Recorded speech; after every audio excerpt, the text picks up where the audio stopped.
Good morning, everyone, and welcome to our subcommittee's second budget hearing. And I call to order the Senate Appropriations Subcommittee on Commerce, Justice, and Science and related agencies for the fiscal year 2019 budget. Today we'll hear from the Secretary of Commerce, Wilbur Ross, about the President's FY 2019 funding priorities for the Department of Commerce. We welcome you, Mr. Secretary. You and I have known each other for a while, and I'm glad to see you again today, and I look forward to your testimony this morning.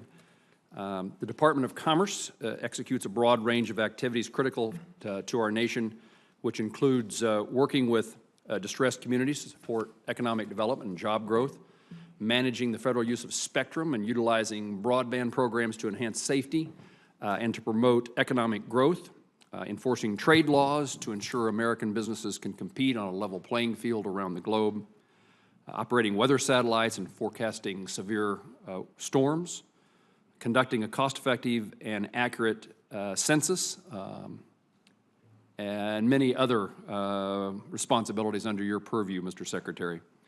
I noted in our last hearing the administration's budget request was produced before the recently enacted FY 2018 bill was finalized and had become law. The President's FY 2019 request is $9.8 billion, which is $1.3 billion below the FY 2018 enacted level. This represents a 13% decrease in the department's overall budget. Critical to our nation's competitiveness and growth, the Economic Development Administration within the Department of Commerce bolsters the capacity for individuals and businesses in the communities in which they live and work to maximize local talent and institutions to innovate and create jobs. EDA also provides small but valuable investments for economically distressed areas to spur development and support job creation.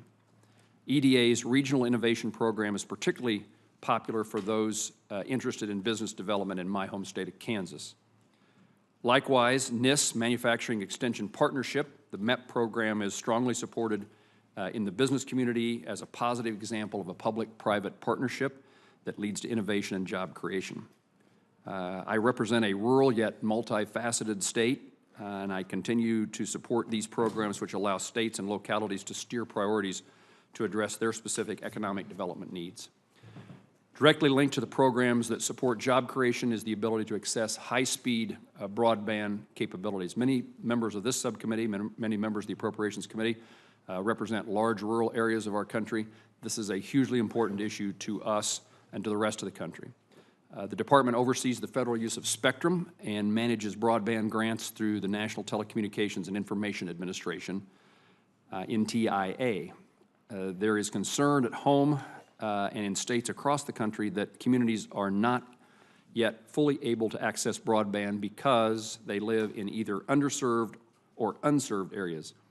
I will be interested to hear how the Department is currently working to address this problem and how FY 2019 budget request will further support efforts to understand where broadband access is lacking in our nation.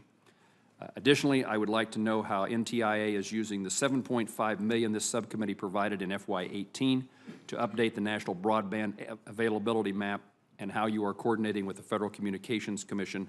I just this week met with Chairman Pai on the topic of maps and broadband and other technology deployments across rural America.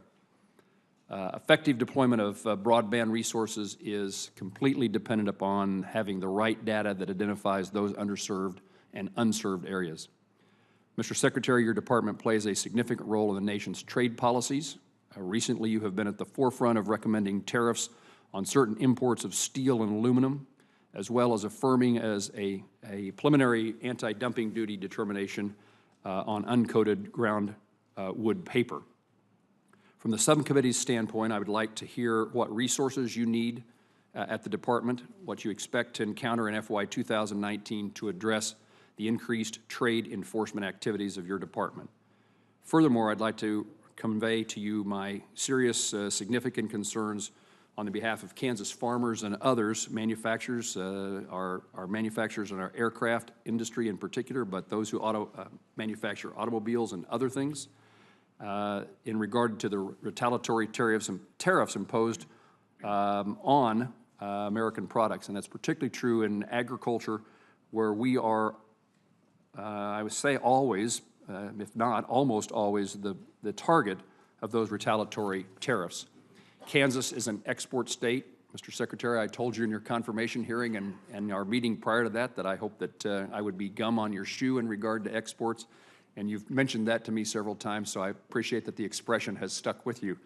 But I want to be gum on your shoe in regard to this issue of exports, and I want to know how the department, how you see its role in protecting American agriculture from those retaliatory tariffs.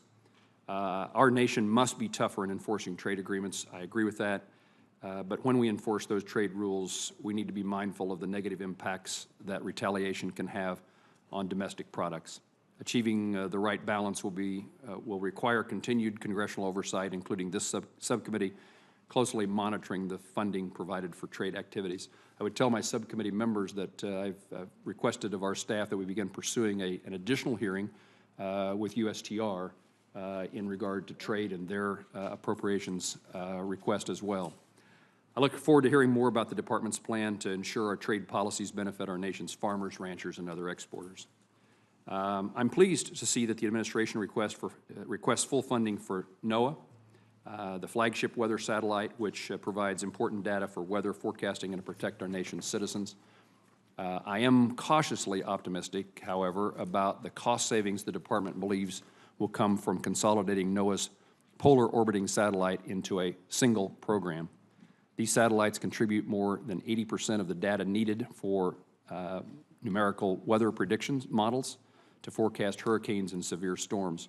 I remember in your confirmation hearing, Mr. Secretary, this is an issue of great interest to you, and as a Floridian, I certainly understand why that would be the case. The weather matters to all of us. Mr. Secretary, we must ensure that our weather satellites are adequately resourced in FY19 and to keep them on budget and on schedule. Now, finally, this subcommittee continues to closely monitor the department's activities leading up to the 2020 census. The census provides vital data for our nation that directly impacts each state's representation in Congress, as well as distribution of billions in formula-based funding among states and localities. There is concern that the increased estimated cost identified by the department's independent review and the need to scale back the number of sites for dress rehearsals end-to-end test could be indicators of future cost growth. Furthermore, the resources needed for the 2020 census create significant funding pressures on the department's budget overall. The department must ensure it meets its constitutional mandate for the 2020 census, and this subcommittee wants to be assured that the funding requested in your FY 2019 request will accomplish the task. Mr. Secretary, I generally try to speak a lot less than I've spoken this morning, but you have such a wide array of issues within the Department of Commerce that are so important to all of us, to our home states, and to the nation in general. And I thank you for taking the time. I thank you for your public service and willingness to commit yourself to serving as the Secretary of the Department of Commerce. So I appreciate your presence here today and your efforts to make sure that we have the information necessary to be an ally on behalf of good things happening at the Department of Commerce. I now